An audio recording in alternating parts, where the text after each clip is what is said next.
Alrighty, Daddy, how we doing? Happy Monday. I forgot what day of the week it was. Yeah, I'm gonna have to do that, Britt. Hello, happy Monday. Hope you guys are having a good day. Thank you for being here, Britt. I know that you're doing your grocery shopping. I ran some errands. I didn't finish all of them, but I needed to come back to the house and do some chores, so I have some laundry going, and I'm gonna stream while the laundry washes and then stop my stream and finish all the chores. So that's my plan. Let me sip some of my cheer wine and then we'll jump in here.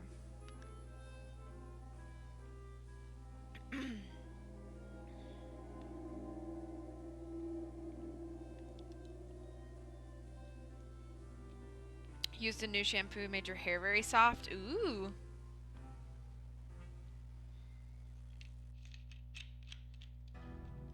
Yay, streams are fun. Okay. Well, I guess there's no point in holding off. I plan to read 5 more chapters today, so chapters 6 through 10. And we will jump in with chapter 6. She's here, Nancy said 10 minutes later as she triumphantly dangled the earring and note from the wreath in Detective Ryan's face. Here's all the evidence you need to halt the demolition. Where did you find these? Ryan asked curiously. Joseph found the earring last night in the leading lady's dressing room, George said, and the note was delivered to Nancy's house with a funeral wreath. The detective shook his head. I'm sorry, but all the earring proves is that your friend was here, not that she still is. And the note doesn't state that she's here, only that if the theater dies, she will too. Nancy, George, and Detective Ryan were standing in Joseph's office, all looking frustrated. Nancy carefully put the card back into its purple envelope and shoved it back in her purse. I'm sorry, Nancy, George, but I need positive proof that she's here. George turned her back on them and stretched. Nancy knew that the experience was beginning to take its toll on her friend. So, George said, facing them again, what you're saying is we've got today and tomorrow to find Bess, because after that this building is going to be torn down with my cousin in it. Please, Detective Ryan said, believe me that I'm on your side. I understand your concern, but we've searched this place from top to bottom and we can't find her. I have to assume she isn't here. And Bart Anderson is more important than one missing girl? Nancy asked pointedly. Look, if we can find out who took her and where she is, Anderson won't matter, but until then, yes. Ryan stood up. I can't hold up his project without something more concrete than an earring and a note.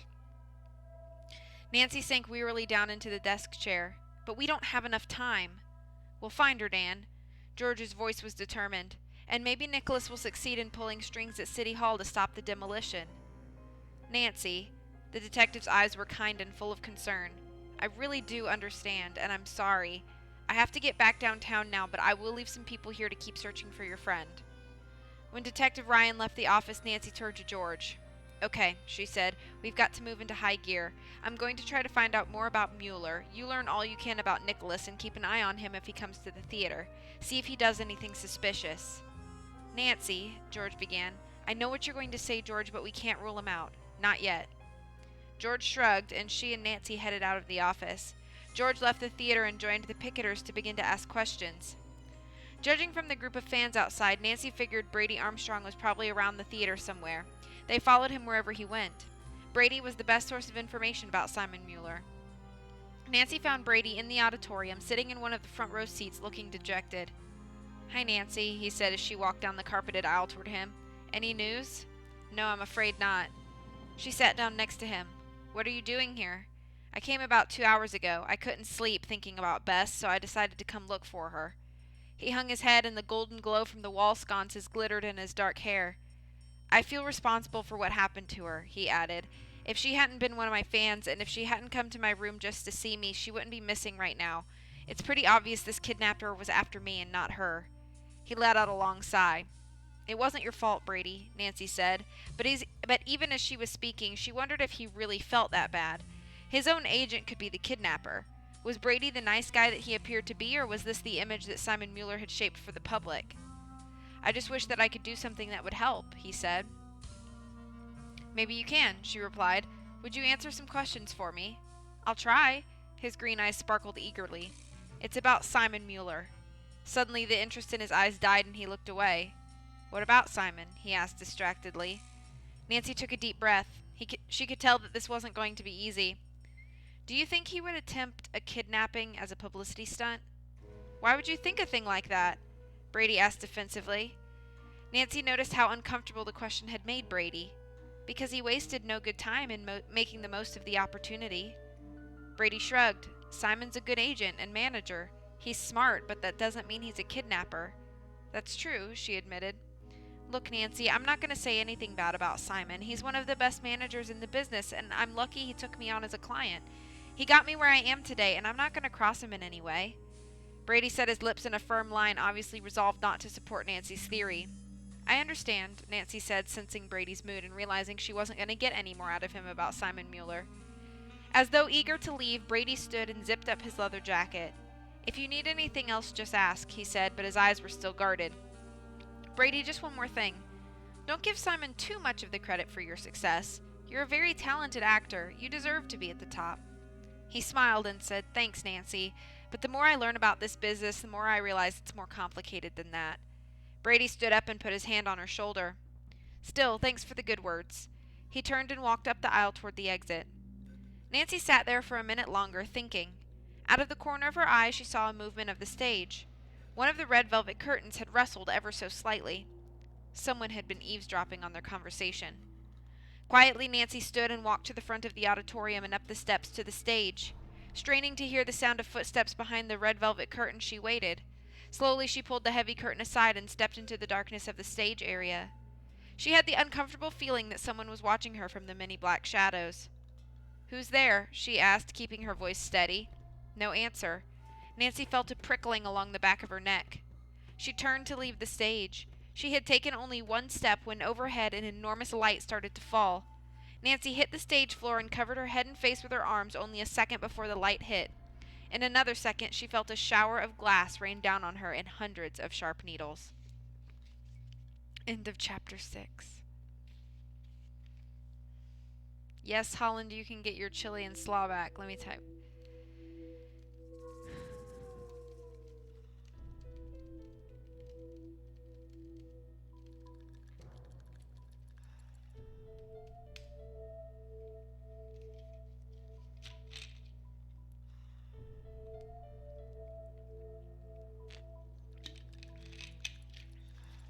The light fell. Yeah, I feel bad for George. Like, her cousin's missing. Can you blame her for being a little bit, like, on edge? I can't. Moving on. Chapter 7. As soon as she was sure that the glass had stopped flying around, Nancy scrambled to her feet. With her eyes closed, she carefully brushed the tiny slivers of glass from her body and hair. Most of the shards pricked at her hands and made them sting. Opening her eyes, Nancy looked around, but there was no one on the stage, just herself and the shattered glass that glittered like tiny diamonds on the stage floor. She was moving down the stairs off the front of the stage when a deep male voice came over the PA system. It was distorted with a heavy reverberation. That was only a warning, Miss Drew, the voice said. If you want to see Bess Marvin again, you'd better not search for her any longer. If you persist, what happened just now was an indication of what you and your friend can expect. Nancy whirled around and looked up over the rows of green seats to the sound booth, but it was dark and she couldn't see who was talking. He was in there, in the booth. Now she had a chance to catch him. So wasting no time, Nancy raced through the auditorium and out into the lobby. When she reached the stairs to the balcony, she took them two at a time. At the top, she turned to the left and plunged into the small room that functioned as the sound booth. He wasn't going to get away this time. But he already had. The room was empty. Whoever it had been had left the power on the soundboard. 6 or 7 tiny lights glowed like winking red eyes in the darkness. As Nancy stood there in the empty room, she could still feel the kidnapper's presence. She was completely discouraged. He had been so close, within her grasp, but she'd missed him again. 15 minutes later, Nancy walked into the Tudor, a posh hotel just around the corner from the theater. She was going to find Simon Mueller and get some answers from him. She asked the front desk to ring his room, but Mueller didn't answer. Stalled again, Nancy thought. But no, that meant Mueller could have been the one who dropped the light in the theater. Just as she was about to leave the hotel, Nancy glanced through the large double doors to her left that led to the restaurant. She caught sight of a familiar head of copper-red hair. Deirdre McCullough was sitting in the corner booth. Several teenagers were crowding around her table with autographed books and bits of paper in their hands. Nancy waited for Deirdre to finish with her fans. If she could have a minute alone with the girl, she might get further with her on the topic of Simon Mueller than she had with Brady. "Hi, Deirdre," Nancy said as she walked over to the booth. "Do you mind if I sit down?" Deirdre gave Nancy a big smile. "Not at all." She shoved her soft chocolate leather purse and jacket over so Nancy could sit down opposite her. Nancy noticed that the bag matched Deirdre's jacket and skirt perfectly. Her beautiful coppery hair was set off by a ginger-colored silk blouse. "Actually, I love having the company," Deirdre said after Nancy was saddled and had ordered a glass of juice. "I was just sitting here thinking how much I miss my sisters and girlfriends back home in Los Angeles." "How long have you been on the road?" Nancy asked. "Oh, this is just our first stop with the movie premiering here and all," she said. "I've been away from home for less than a week. I just get homesick really quickly. You'd think I'd be used to it by now. I've been an actress since I was 4 years old." Any other time, Nancy would have been fascinated by this inside look at a famous actress, but that day she had other things on her mind. "I came to the hotel to talk to Simon," Nancy said. She sensed Deirdre tightening up at the mere mention of Mueller's name. "I asked the front desk to ring his room, but he didn't answer. Have you seen him this morning?" "No," Deirdre responded quickly. "No, I haven't." "What about Brady? Have you seen him in the past half hour or so?" "Why do you ask?" Deirdre asked, lifting one delicate eyebrow. "Is Brady a suspect?" "I'm just trying to check everyone's whereabouts," Nancy said offhandedly. "I haven't seen Simon or Brady since breakfast," she said cautiously. "They were having a slight argument over their cereal and grapefruit, so I didn't hang around. I hate it when they fight." Nancy perked up instantly. "Does that happen a lot?" "More than I can stand. Simon is always pushing Brady to do things, and—" Her voice faded, and she looked as though she were afraid she'd said too much already. "What kind of things does he want Brady to do?" Nancy prodded. "You know, publicity things. This morning, Simon was telling Brady to ride around town in the limo." "And Brady didn't want to?" "No. Some stars thrive on attention, but Brady doesn't like having girls scream and yell and faint at his feet. Sometimes they grab at him and rip his clothes, and he hates that." "And how about you, Deirdre? Do you thrive on attention or do you hate it?" Nancy asked. Deirdre smiled, and Nancy was struck by how natural and easygoing she was. "I'm somewhere in between. I would probably be disappointed if I walked down the street and no one recognized me, but sometimes, like this morning, I just like to get away from all the fans and autograph hounds." "And that's why you're sitting here?" Deirdre nodded. "They found you anyway." "They always do," she said with a slight shrug. "So who won the argument this morning, Brady or Simon?" Nancy asked, sipping at the tall glass of orange juice the waitress had set down in front of her. "Brady, I think. He wanted to go back to the theater to look for your friend and, well, for old time's sake." "Old time's sake?" Deirdre looked very uncomfortable, as though she'd revealed something she hadn't intended to. "Oh, yes. Brady has some, memories of that place." "What kind of memories?" "I don't know, just memories." "Did he ever work in a community theater production there or something?" "I don't know," Deirdre said, suddenly quite agitated. "He might have. You'd actually know that better than I. Listen, I have to go now. I have to get my hair done for a date that Simon has arranged for Brady and me this evening. Simon's determined that Brady and I act like an item for a while, you know, publicity and all." Nancy's curiosity was aroused. "You and Brady aren't an item?" she asked. Deirdre smiled her breathtaking smile. "Brady's a sweetheart, and I'm very fond of him.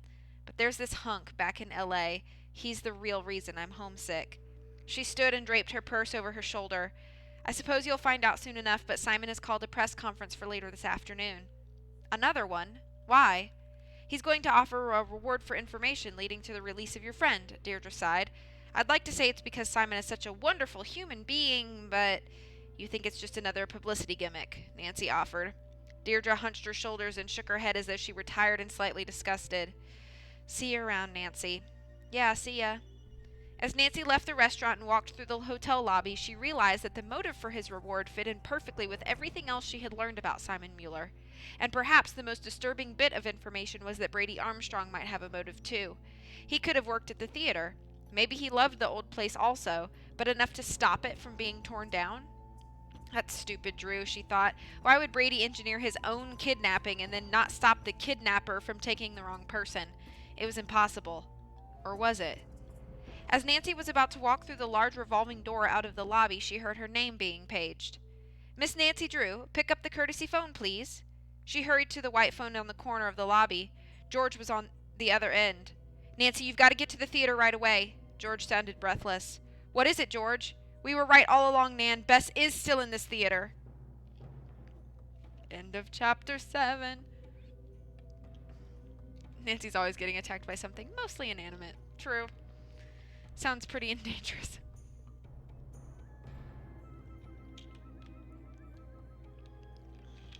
You can just bring it by whenever if that's alright. Yeah, I'll bring it by this afternoon. Have fun and be safe on your lurk. Things like that happen to K-pop idols. Some fans will grab them and scratch them. They'll break into their hotel rooms. It's scary. Yeah. The price of fame is high sometimes.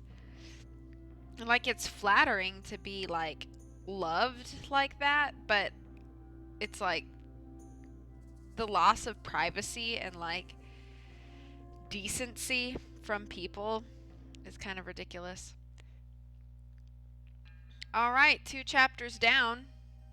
This is going to be a nice short stream. I'm only 20 minutes in.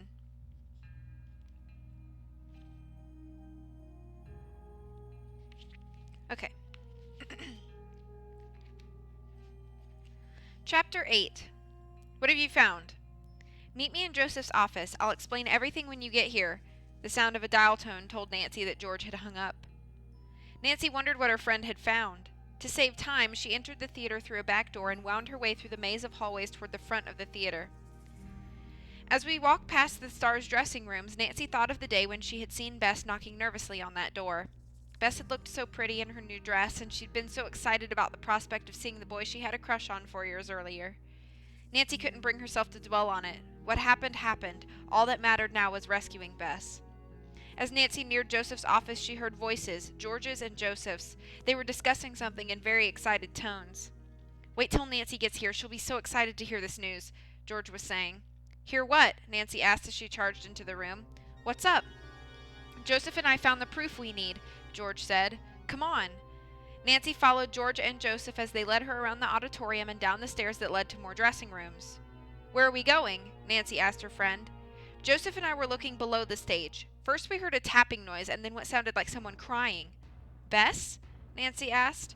George nodded and Nancy saw her friend's eyes light up. We thought it had to be her, so we went looking. With a triumphant grin, George turned to Joseph. Nancy looked at him questioningly.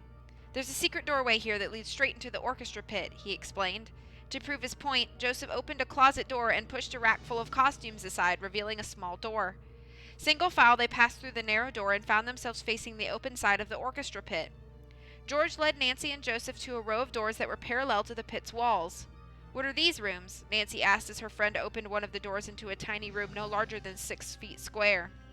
These were the musicians' warm-up rooms, Joseph explained. Members of the orchestra would warm up in these rooms before each performance. I checked them out myself last night, George said as she neared the end of the row. There wasn't anything then. Now, look. Nancy ran to the open door and peered inside. Joseph flipped a light switch and a dim light came on. Nancy, she was here, George cried as she pointed out a rumpled pallet that lay bunched in the corner of the cubicle. There's her purse and her shoe. We just left them the way we found them.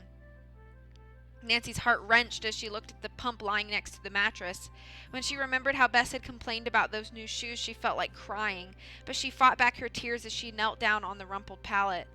Laying her hand on the blanket, she said, She can't have been gone for very long. It's still a little bit warm.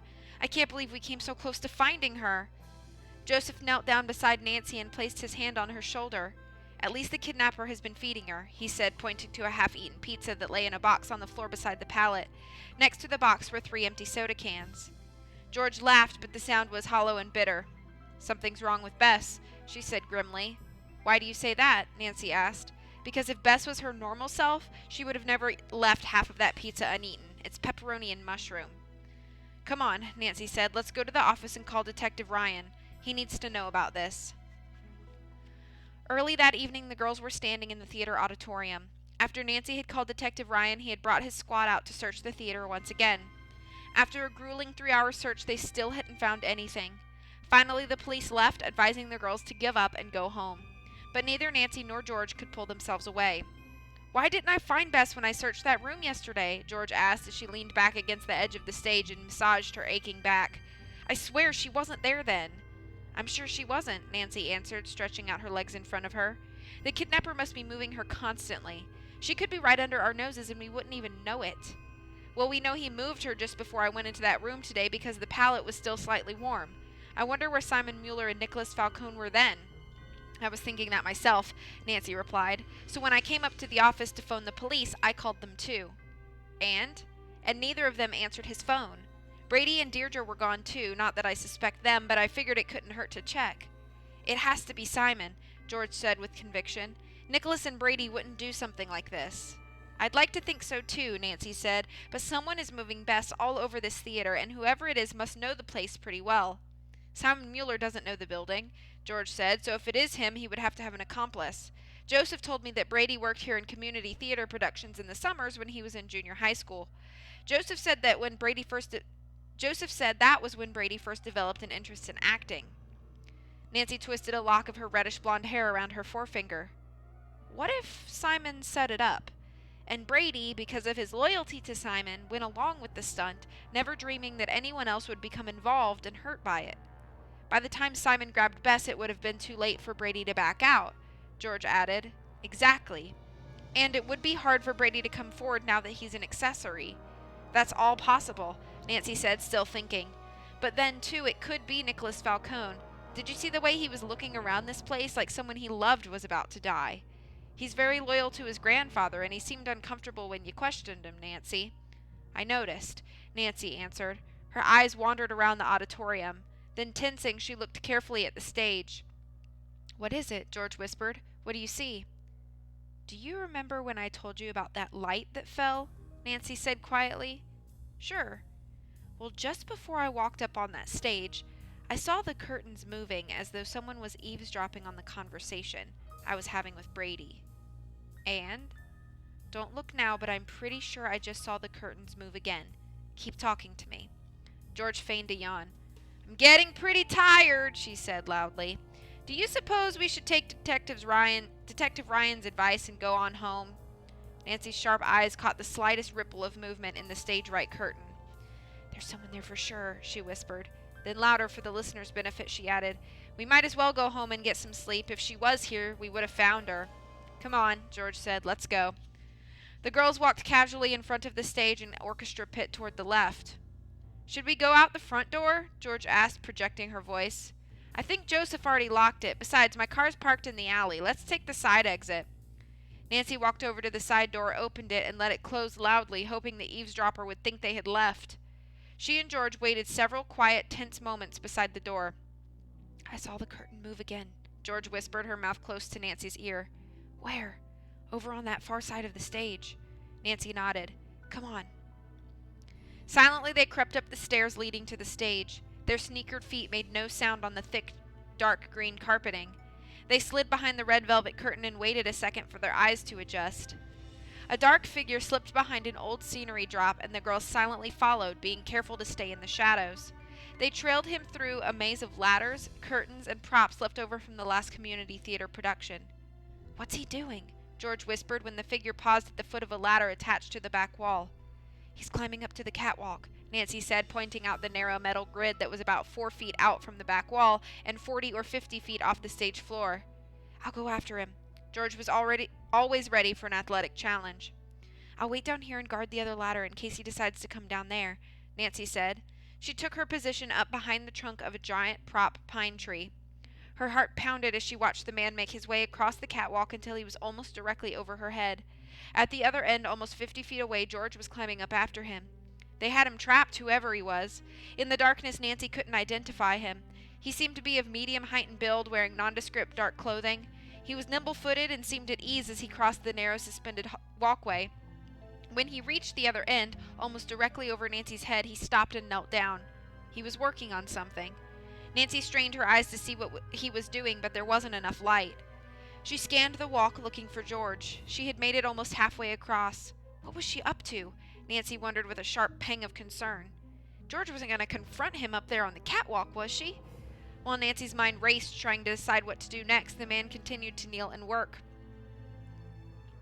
Suddenly, Nancy realized the man had known all along that they were following him. He had deliberately lured George up onto the catwalk, and just as quickly Nancy figured out what he was doing. "George, get down from there!" she screamed. "Hurry!" But her warning came too late. The man leapt and landed on the ladder against the back wall.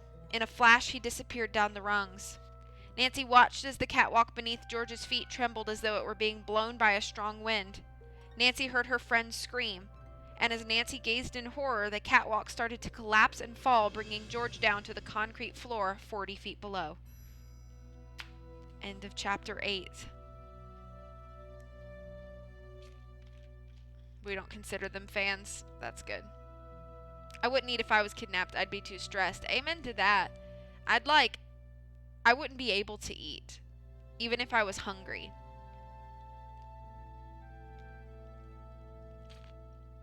I think my, nervous stomach would be, all over the place. "George, no! George!" I know. She was trying to confront the person who'd stolen her cousin, but, sometimes we make bad decisions in life. One of George's was climbing up that catwalk.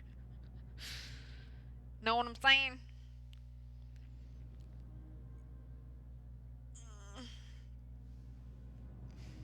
Two more chapters, friends.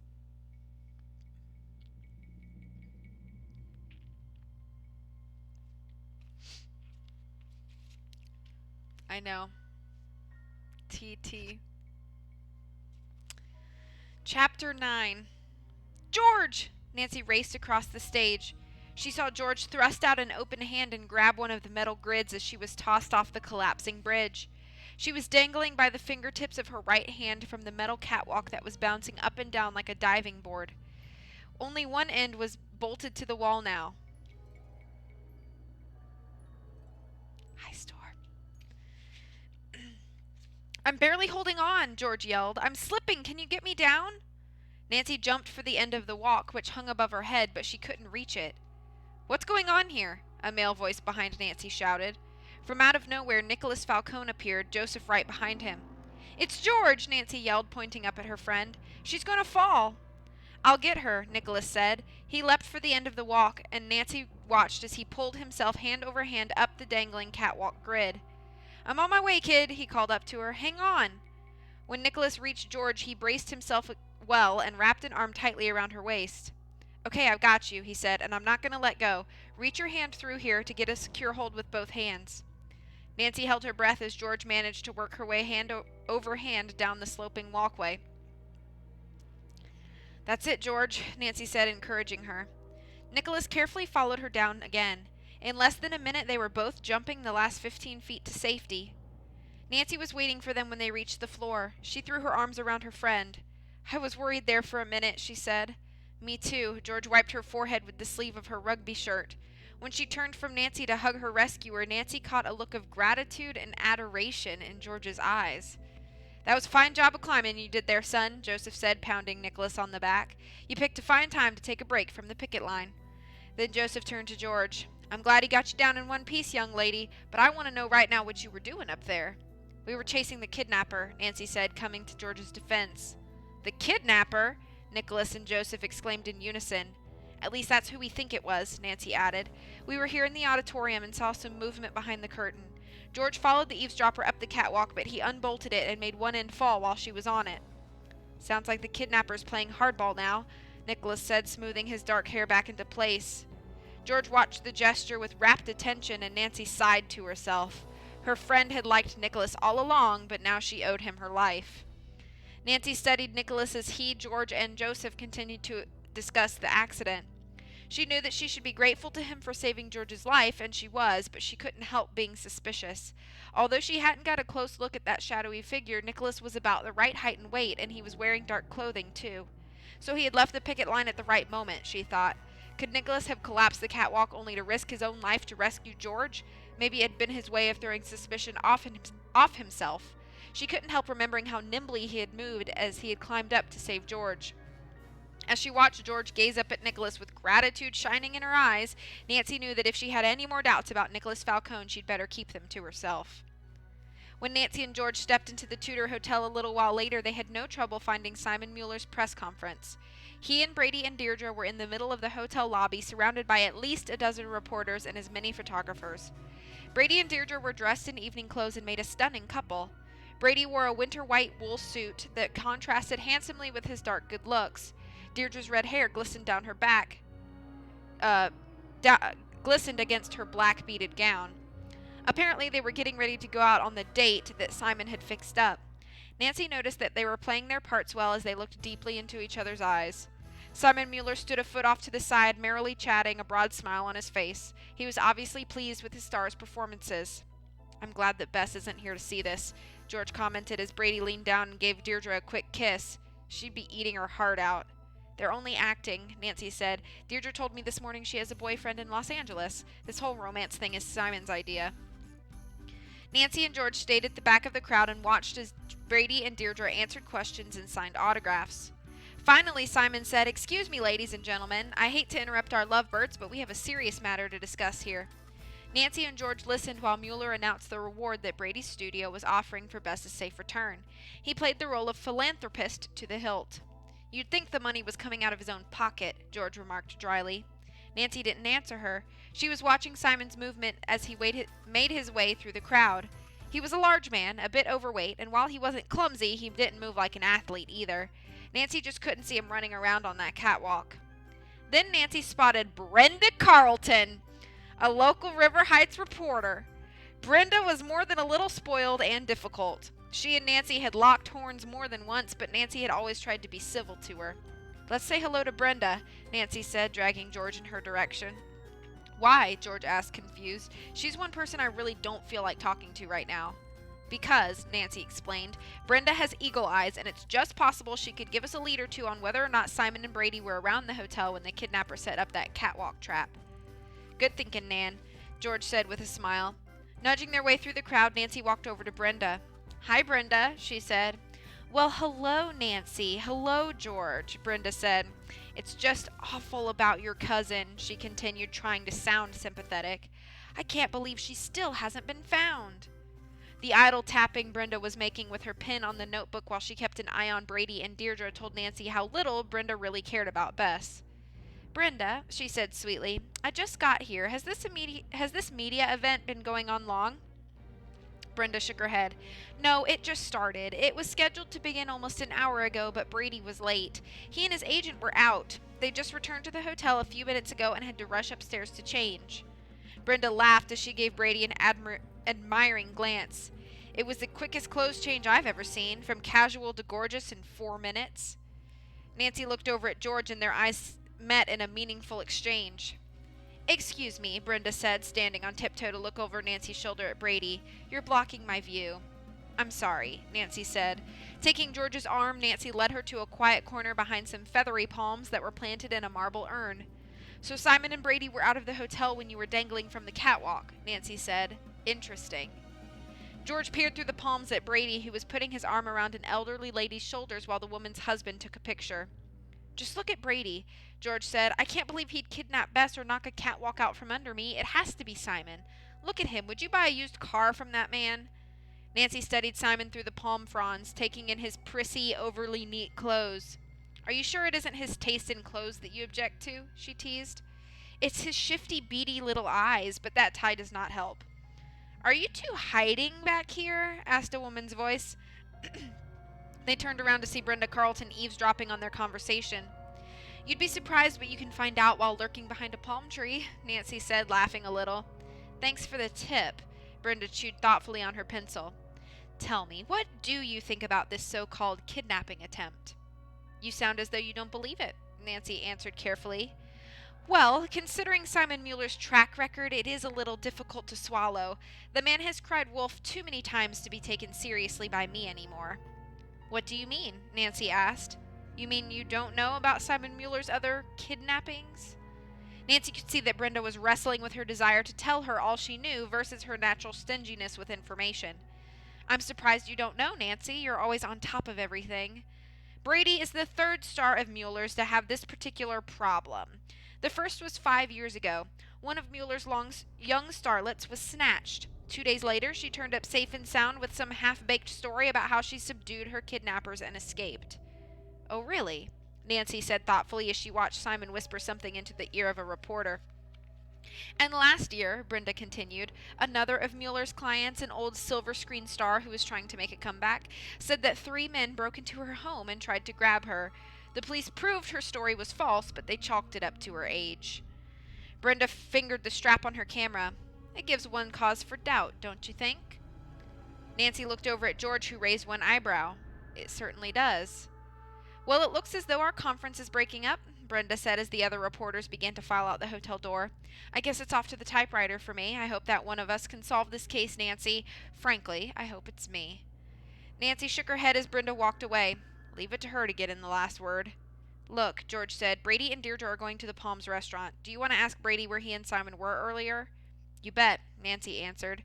The girls followed the couple out of the lobby and into the elegant restaurant, Nancy leading the way. Once inside, Nancy stopped abruptly and George barreled into her. What is it? George whispered. Nancy pressed her finger to her lips, then pointed right ahead of them. Brady and Deirdre had escaped the reporters and fans by retreating into a quiet alcove that led to the telephones and restrooms. They were talking in urgent, hushed tones, but the girls were close enough to hear every word. I think we should tell her, Brady, Deirdre was saying. Her pretty face was drawn into an expression of deep concern, maybe even fear. This is too important. We can't say anything. It's not as though we have proof. Deirdre's voice rose in frustration. Brady, if you don't tell Nancy, I will.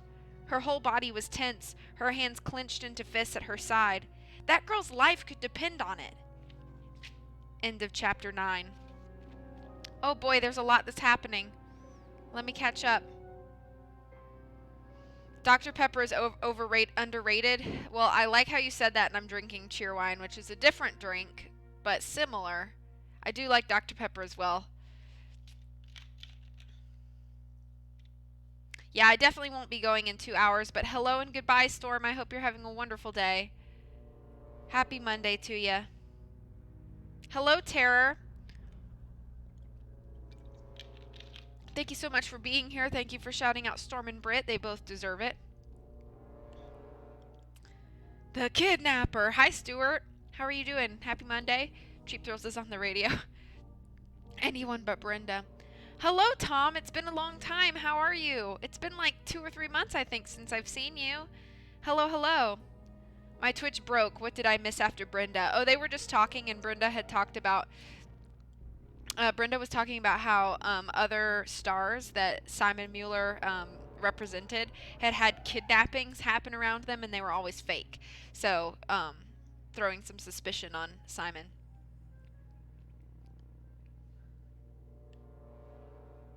V is a child whisperer? What do you mean? It has been so long. Oh, I'm sorry that your internet's so spotty, Terror. Let me give you a shout out, though, because you deserve it. Dr. Terror, House of Horror. I'm doing alright. It's been a very busy year for me. Not always in a good way. Your child from... Oh, yeah, the kid from yesterday. He was sweet.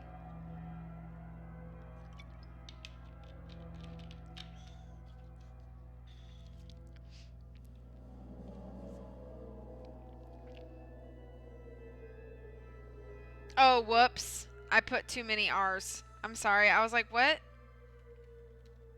Let me try this again. I was so excited about giving you a shout out that I just hit too many R's. My apologies. We have one more chapter before the end of stream today. This stream is probably going to be right under an hour, which is very short. I'm sorry for it. I'll be streaming again tomorrow, though. I'll be back in my own home, and I'll be able to put up my green screen and all of those fancy things again. Yeah, leave it to Brenda to cause the trouble. Bye, Tom. Thank you so much for being here. I hope you have a great rest of the week.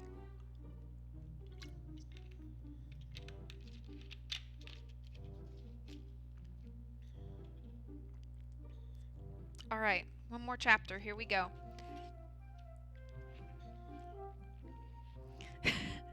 I was so excited! That was more accurate. Chapter 10.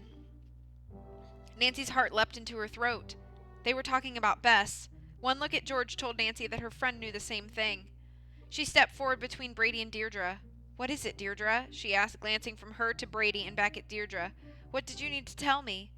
Deirdre looked at Nancy, and then at Brady, and then down at the floor. Her beautiful eyes filled with tears. I mean, we," she murmured. "Deirdre, think about what you're doing," Brady warned. Nancy saw he was holding onto Deirdre's hand tightly. "Brady," George said with a shaky voice, "if you know anything that could help us find Bess, please let Deirdre tell us." Nancy looked as tormented as Deirdre. "Don't you think we would tell you where Bess was if we knew?" "I don't know," George said. "Would you?" "Of course we would," Deirdre said. "But if you do know something," Nancy insisted. "But you do know something," Nancy insisted. They were close to finding out the truth. This now was not the time to go easy. Deirdre opened her mouth to speak, but her eyes locked on something over Nancy's shoulder, and she quickly swallowed her words. Deirdre and Brady looked like children who had been caught in some mischief. Nancy turned to see Simon Mueller hurrying into the alcove. When he saw Nancy and George talking to his stars, his face flushed red. "What's going on here?" Simon demanded, giving Nancy a dark look. Then he turned to Deirdre and Brady. "I've been looking all over for you two. The limo's waiting to take you dancing, and—" "Simon, I'm exhausted," Deirdre said. "I'm just not up for going out." "But the reporters are waiting at the club. I've got it all arranged." "So unarrange it," she snapped. "I'm tired. I'm going to bed. Good night."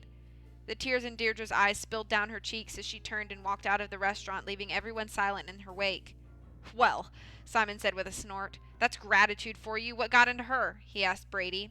"She's tired, Simon, and she's very worried," Brady said. His usually expressive eyes were empty and drained of emotion. "This thing is taking a toll on all of us." "What are you talking about?" Simon demanded. Then he caught a glimpse of the glare Nancy was giving him. She found it hard to hide her distaste for this man. "Oh, you mean the kidnapping," Simon said nonchalantly. "Sure, it's a rotten thing to have happened, but we've done what we could, offering the reward and all. Take it easy and realize why you're here. You're a star, Armstrong. This kidnapping doesn't involve you." "I was there when he grabbed her. I could have stopped the whole thing. That makes me involved, Simon. Why do you have to be such an insensitive jerk?" Brady whirled around and stomped out. "You've forgotten who you're talking to," Simon bellowed, following Brady. "I put you on top, and I can bring you back down to the bottom." Nancy watched as a photographer who was wandering around the lobby took the opportunity to snap some shots of a very angry Simon Mueller. "I wonder what Deirdre was going to tell us," George mused. "I don't know," Nancy said, "but whatever it was, Brady didn't want her to say it. Why don't you stay here? Keep an eye on Deirdre, Brady, and Simon. Try to get Deirdre alone. She's dying to tell us something. Pretty soon she'll get up the nerve." "Gotcha. What are you going to do?" "I'm going back to the theater," Nancy said. "I want to see if there's any news." Actually, she was hoping Nicholas would be there picketing. She wanted to talk to him, but she wasn't sure if she should tell George. Better to keep it to herself, she thought. As Nancy headed back to the theater, she felt a rising tide of panic. Nothing in the case was breaking, and they were reaching the end of the line. In one day, Bart Anderson was going to tear down the Royal Palladium, and she wasn't even one step closer to finding out who had wanted to prevent the demolition enough to kidnap her friend. She scanned the picketers for Nicholas. No luck. A phone call to his grandfather was in order. Nancy could check out whether or not Nicholas had been to see him the day before. In Joseph's office, Nancy found him lovingly dusting his old oak desk. When he looked up at Nancy, he wiped a weary look off his face and gave her a half-hearted smile. "Hello there, young lady," he said, sitting down. "What brings you back here?" "Actually, I just wanted to use the phone," Nancy said honestly, "and I'm finding it hard to stay away," she added simply. Nancy felt that she could admit to Joseph, if no one else, how helpless she felt. He nodded. "I understand what you mean. It's awful to think about what she must be going through." The telephone rang and they both jumped. Joseph grabbed for it. "Hello?" "Yes, she's right here." He handed the phone to Nancy. Nancy was surprised to hear Deirdre's voice on the line. "Nancy, I'm glad I found you. I have to talk to you," she said. "Are you still at the hotel?" "Yes." "I'll be right over." "No." Deirdre sounded very nervous. "I don't want anyone to see us together. I'll meet you in the theater's auditorium." "And I'll be waiting. And Deirdre," Nancy added, "I should tell you that George is keeping an eye on the hotel lobby. Explain to her when you see her that you're coming to meet me." Nancy didn't know how to finish the sentence. Deirdre caught the drift of what Nancy was telling her. Otherwise she's going to think I'm up to something suspicious, right? She asked with a laugh. I hope you understand, Nancy said. It's okay, Nancy. I'll see you in 10 minutes. As Nancy hung up the phone, she looked up to see Joseph watching her anxiously. Good news? He asked. Sort of. She wanted to tell him about the call, but she didn't want to break Deirdre's confidence. Deirdre had said specifically she didn't want anyone to know that they were getting together. Nancy picked up her purse and tucked it under her arm. I'm going to take another look around the theater before I go home, she said. I wish you wouldn't, Joseph said, concern registering on his wrinkled face. After what happened to George this afternoon, I'm worried about you girls. I'll be careful, Joseph, I promise. Joseph stood up from his chair. If you're really going to do it, I'll go with you. Nancy thought of Deirdre. No, really, she said, trying to stop him. You don't have to. I don't mind a bit. I'm going to lock up anyway. Nancy could see that no matter what she said, Joseph was going to tag along with her. She hated to lie to him, but she couldn't see anywhere out. Well, if you're going to go look around, she said, I suppose I'll just go on home. He seemed relieved. That's a good idea. You've been through a lot these past 24 hours. Some rest would do you good. Just leave the search up to me. I probably know where to look better than anyone else anyway, he said with confidence. Good night. Nancy hurried out of the office door across the lobby. At the front door, she turned and looked back toward the office. Joseph was standing there waving goodbye. She returned his wave and walked out the door. Once outside, Nancy rounded the building and ran to the side door, hoping to get there before Joseph locked up for the night. She made it. Nancy was surprised to see Deirdre already there, standing off to the side on the stage. Deirdre seemed nervous. How did you get in here? Nancy whispered as she climbed up the steps to the stage. She motioned Deirdre back into the shadow. I sneaked in the back door. I didn't want anyone to know I was here. I told everyone I was going to bed early because of a headache. She pressed her hand to her forehead. And it wasn't a lie, about the headache, I mean. Do you want to sit down? Nancy asked, motioning toward a couple of folding chairs in the wings. No thanks, I'm fine standing. So why did you want to see me? Nancy asked anxiously. I wanted to tell you this earlier, but Brady said I shouldn't, she said. It's about Simon. Yeah? Nancy tried not to appear too eager. I think he kidnapped Bess. I think he may have too, Nancy said, but tell me why you think so. Because I heard him and Brady talking the other morning on the plane when we flew in. Well, they were arguing. About what? Deirdre nervously bit the tip of her manicured fingernail. I'm not sure exactly. I heard Simon say something about a publicity stunt, but Brady violently shook his head. When I asked Brady about it later, he said that Simon was only asking the two of us to pretend we were in love. But you didn't believe Brady? No, Deirdre answered, looking down. She toyed with the fringed edge of the emerald green scarf that was knotted around her slender waist. There had to be more to it than that, because Brady seemed really upset, and the romance gimmick is done all the time. I don't think he would have objected so strongly to it. Nancy chewed on her lower lip as she considered this new information. But Brady won't tell you the real story? No. That's what he and I were arguing about in the restaurant. I told him that if he knew something, he had to come forward, but I think he's afraid that Simon will drop him as a client. Would that be so bad? Deirdre shrugged. Brady seems to think so. She glanced around nervously. I have to go. My mom will be calling from LA pretty soon, and if I'm not in my room, she'll call Simon. Thanks for your help, Deirdre. If you can get anything at all out of Brady, you'll be the first to know. And Nancy, she added, I don't want Simon to know I've been to see you. Don't worry, Deirdre. He won't, I promise. They said goodnight, and Deirdre left to go out the back door. Nancy stood on the stage for a moment thinking about what Deirdre had said. The more she heard about Simon Mueller, the more she thought he had to be the kidnapper. Then she heard a creaking sound. She wasn't alone. From the wings to her left, the noise grew louder. Metal screeching against metal. Every nerve in her body tensed as she slowly made her way toward the noise. Abruptly, the sound stopped. Nancy stood, quietly waiting, straining her ears, but only thick silence greeted her. A flash of silver above her made her flick her eyes up, just in time to see a heavy object come falling from the ceiling. A movie screen hit her then, striking her on the head. Nancy fell to the floor. As she lay there, she felt a suffocating darkness close in. She tried to move, but her legs were pinned under the screen. She tried to scream, but she couldn't make a sound come out of her throat. It was a nightmare. And then the darkness became a black void that swallowed her, and she slipped into unconsciousness.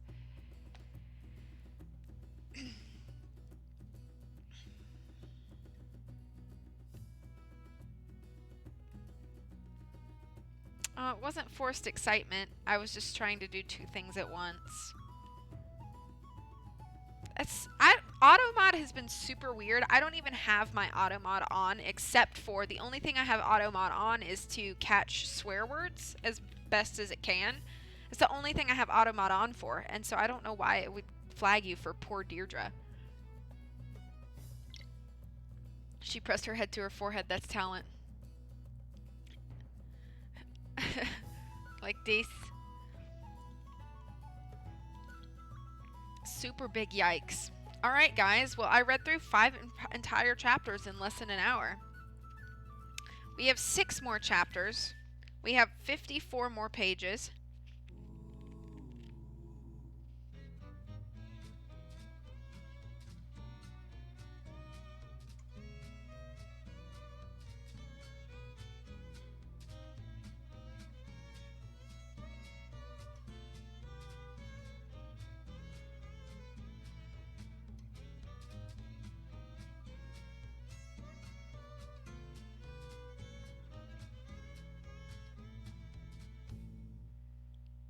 Okay, that was fun. Oh. It got me because it thinks I mean Deirdre Shannon, and it disagrees with that. True. No, I'm sorry. Terror. I feel like a jerk. I wasn't trying to force it. I was just trying to give you a shout out correctly while also speaking words, and I'm just not good at doing both at the same time. Okay, guys. Well, I hope you have a wonderful rest of the day. Sorry I'm not streaming longer.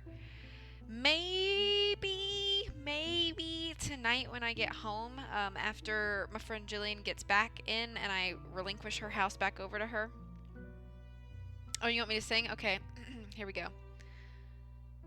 She was looking kinda dumb with her finger and her thumb in the shape of an L on her forehead. I'll keep going. Well, the years start coming and they don't stop coming and they don't stop coming and they don't stop coming and they don't stop coming and they don't stop coming and they don't stop coming and they don't stop coming and they don't stop coming and okay. What I was saying was that it is possible that I'll have some energy tonight when I get back to my house officially tonight, so about 6 or 7-ish. And if that happens, I'll probably be playing some Detective Pikachu because I want to get some progress done. Or I might actually break out Pokemon Emerald again and start on some Battle Frontier stuff. Thank you for reminding me, Britt. That was actually something I did forget about, so I'll make sure to get that back to her.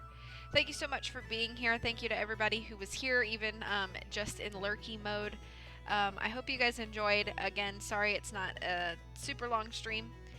Please enjoy the rest of your day. I'll see you guys soon. As always, much love from me to you. I'll turn the music up a little bit and leave you with that, but otherwise, I'll see you soon. Bye-bye.